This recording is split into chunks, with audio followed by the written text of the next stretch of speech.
देहु मोहि हरहु कलेश विकार। बोलिए सियापति रामचंद्र भगवान की जय। हे राम। दृश्य अदृश्य श्रोता वक्ताओं के हृदय में स्थित राम तत्व को प्रणाम करते हैं। राम राम सा जी राम राम जय। देखो बच्चू सिंह ने जो बात कही वो विचारणीय है।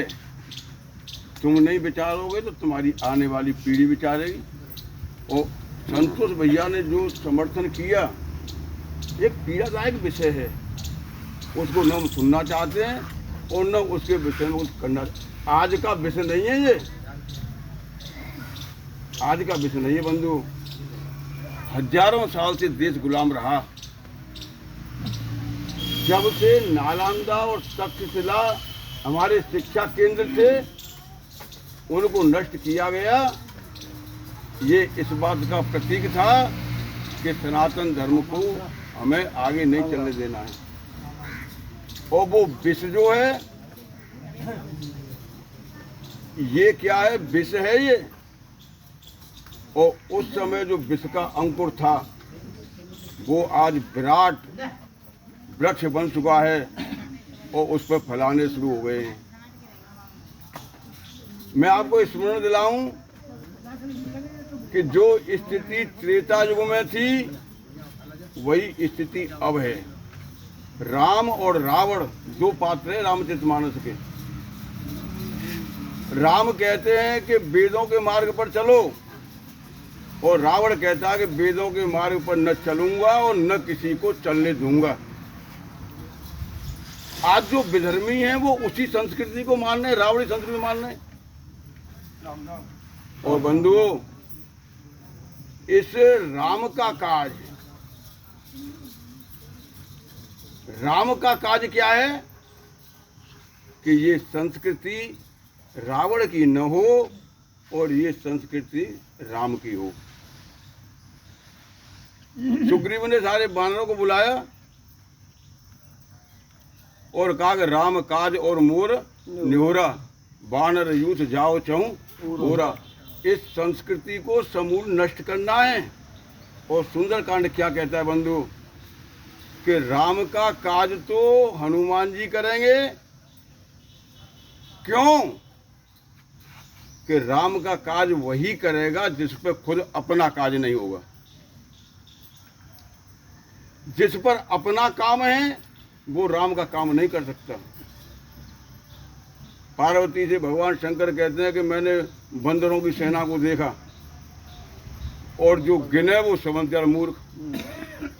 इतनी बड़ी सेना में देखा, इतनी बड़ी सेना में बस एक हनुमान की आवश्यकता है बंधु, हनुमान की आवश्यकता है। आज हनुमान के लिए मैं भाई साहब का बड़ा आदर करूंगा जिन्होंने कहा है कि सरकार योगी की है। सरकार के सामने अपनी समस्याएं होती हैं। जब तक जो परिवर्तन हुए वो कभी भी कानून से नहीं हुए। आप उठा के इतिहास उठा के देख लो।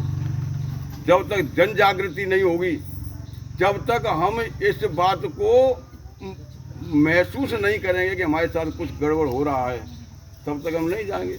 आज की बात थोड़ी ही है।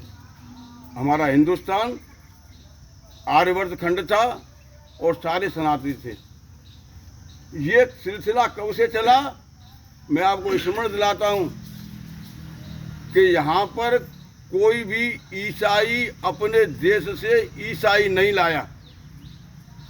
यहाँ पर कोई भी मुगल अपने देश से मुगल नहीं लाया। यहाँ कोई भी यहूदी अपने देश से यहूदियों को नहीं लाया। यहाँ पर तो सारे हिंदुओं को ही बनाया गया। और वहाँ पर लोग कहते हैं कि हमारी परतंत्रता थी।